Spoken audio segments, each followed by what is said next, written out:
दूसरा चीज है जो मैटर करता है, your attitude and approach to answer.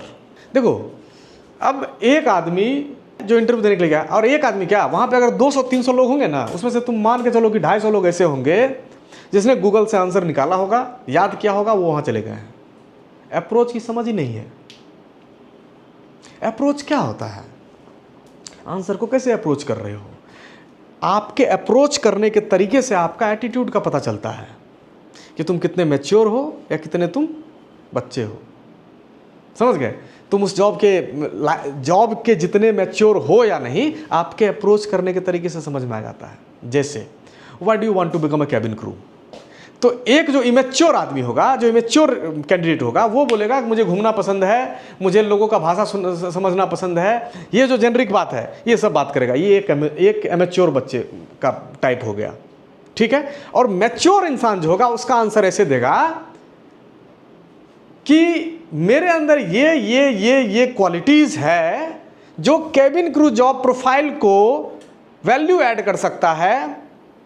मेरे अंदर ये क्वालिटी है जो कंपनी के विजन और मिशन में इस तरीके से कंट्रीब्यूट कर सकता है, इसीलिए मुझे एयर होस्टेस बनना है।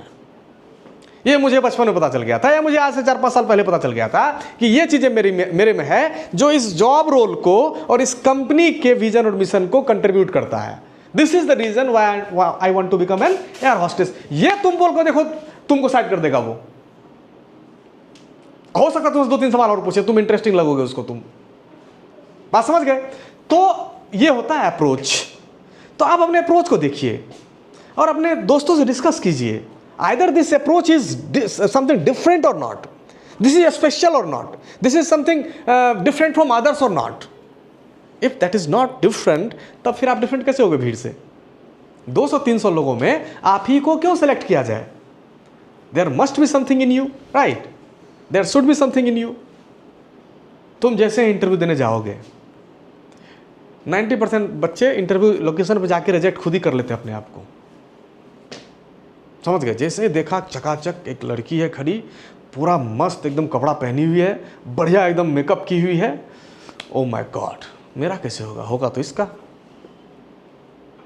लेकिन तुमको सच्चाई ये बता दे तुमको, हम 90% केसेस में हमने देखा है, they are good at grooming, they are very nice at grooming, but जैसे ही उन्होंने मुंह खोला, खत्म।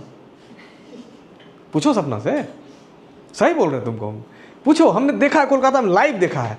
जब वो लड़कियां आती हैं तो हमको लगता है यार ये बच्चे हमको एक बार मिल जाए ना, इसको तो हम 3-6 महीने में जरूर रेडी कर देंगे हम इसको। लेकिन वो छट के जा रही है, बोल रहे हैं अरे अंदर में सेटिंग चल रहा है, अरे अंदर में सिर्फ वो उनको ले रहे हैं जो लोग एक्सपीरियंस्ड हैं। ये सब बहाना है, ये सब कभी कभी होता है ऐसा, लेकिन 90% केस में बहाना होता है। अब एक बात बताओ, तुम मान लो हायर करने जा रहे हो, तुम अपने एक कंपनी के मालिक हो और तुम हायर करने के लिए जा रहे हो अपनी कंपनी के लिए लोगों को, और तुम्हारे पास 3 ऑप्शन है। एक जो है एक्सपीरियंस्ड है, उसको काम पहले से पता है, एक जो फ्रेशर, तुम किसको लोगे? एक्सपीरियंस को लोगे। ये तो बड़ा कॉमन सी बात है। अगर तुमको उसमें भी स्टैंड आउट करना है, अगर आप सारे लोग उसमें भी स्टैंड आउट करना है, आपको कहीं ना कहीं एक्सपीरियंस से भी ज़्यादा अपने आप को बनाना पड़ेगा। और एक बात लिख के देता हूँ, जो तुमको मैं बता रहा हूँ इस पर ध्यान दोगे, तुम एक्सपीरियंस से फार आगे चले जाओगे, बहुत आगे चले जाओगे तुम।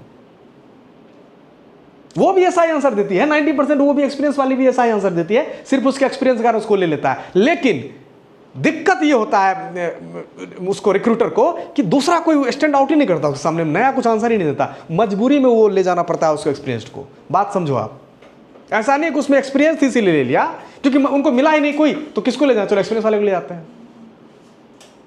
बात समझ गए? उसमें भी आप स्टैंड आउट कर सकते हो। जो मेरा सेकंड इससे पिछले वाला पॉइंट था, उसको ध्यान रखना है। Your approach to answer should be something different, something mature, something solid. समझ रहे हो? जिसको सुन के मजा आए, तुम कोई सुनो तो तुमको लगे हाँ ये सही है, इसमें कोई काट नहीं है, इस आंसर में इस पर कोई सवाल नहीं हो सकता दोबारा, ये एकदम क्लोज एंड का आंसर है।